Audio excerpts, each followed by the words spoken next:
To understand a city, you have to eat where the city eats. Stand shoulder to shoulder with the locals, smell the charcoal burning, and breathe it in. Street food strips away the tablecloths and the translated menus. It gives you the raw, unfiltered flavor of daily life. But walking up to a stall isn't always easy. You're hit with menus written in alphabets you can't read, unwritten rules about where to stand or how to pay, and lingering anxiety about whether the water used to wash the plates is going to ruin your trip. Faced with that stress, a lot of people just walk away. They retreat to the well-lit restaurant near their hotel with English menus and inflated prices, giving up the exact cultural experience they traveled thousands of miles to have. This leaves you with a specific choice. Do you tackle the stalls on your own, plotting out a DIY itinerary to save cash and keep your freedom? Or do you hand over $50 to $100 for a local guide to curate the night and hold your hand? Deciding how to eat comes down to an exchange of currency. You are either trading your time and taking on the logistical stress by going solo, or you are trading your money and surrendering your spontaneity to a guided group. There is no universal correct method. Whether a food tour is a brilliant investment or a complete waste of cash depends entirely on the physical realities of the city you are standing in. This chart evaluates destinations based on two metrics. On the vertical axis, we have logistical friction. How hard is it to get around and order? On the horizontal axis, the need for cultural context. How deeply tied is the food to complex local history? Look at environments with highly structured transit and accessible dining, like New York or Paris. The friction is incredibly low. You can read the signs, take the subway, and grab a slice or a crepe without needing a translator.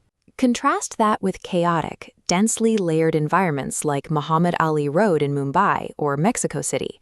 The transit requires local know-how, the crowds are dense, and the history behind a single taco or kebab stretches back generations.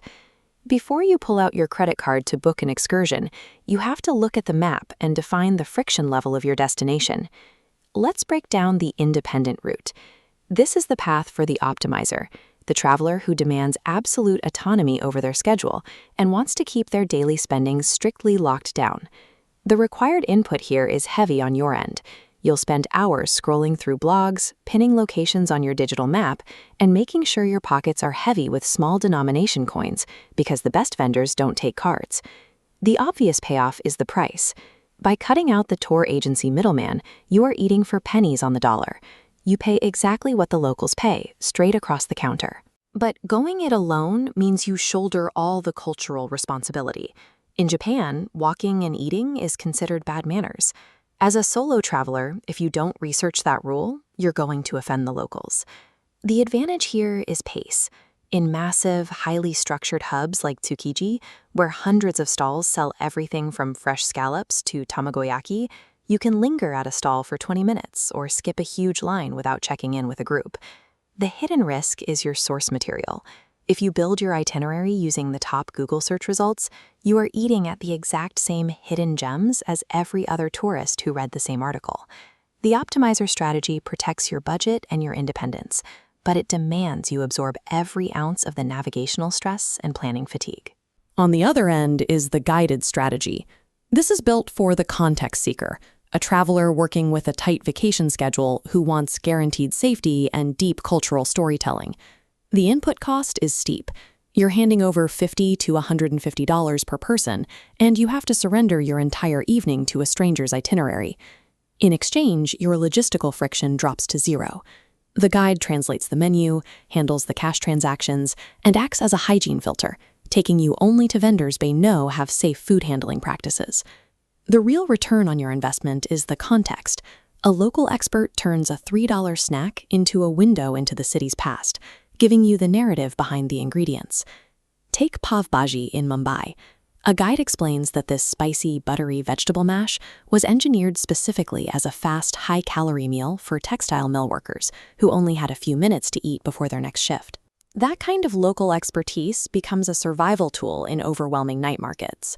In a place as loud and densely packed as Muhammad Ali Road, having a guide ensures you actually eat instead of just wandering around lost in the crowd. This comparison matrix breaks it down across 4 variables: input cost, effort, spontaneity, and contextual depth. The DIY route is cheap and highly spontaneous, but requires maximum effort. The guided route requires a high cost and limits spontaneity, but delivers maximum context with zero effort. When you book a tour, you have to realize you aren't paying for the raw ingredients of a taco or a skewer. You are paying a premium to buy back your mental energy and gain historical insight. This flowchart shows exactly how to make your decision. To figure out if it's worth the money, start with one question. Is your primary constraint budget or time? If you need to keep costs down in a highly organized, low-friction city like Tokyo, the flowchart points straight to DIY. Cities with logical transit grids, widespread public signage, and strict sanitation standards do the heavy lifting for you. Paying a massive premium for someone to walk you down a safe, well-lit street is a terrible return on your money. But if you have limited vacation days and you are flying into an unstructured, chaotic environment, the path leads directly to booking a guided tour. In sprawling outdoor markets where the best stalls have no addresses, no English menus, and lines wrapped around the block, a local guide stops being a luxury. They become essential infrastructure that guarantees you actually experience the city. You have to align your booking strategy with the physical realities of the streets you are about to walk on, rather than just sticking to your budget goals or your pride. The ultimate purpose of eating on the street is to connect with the local pace of life.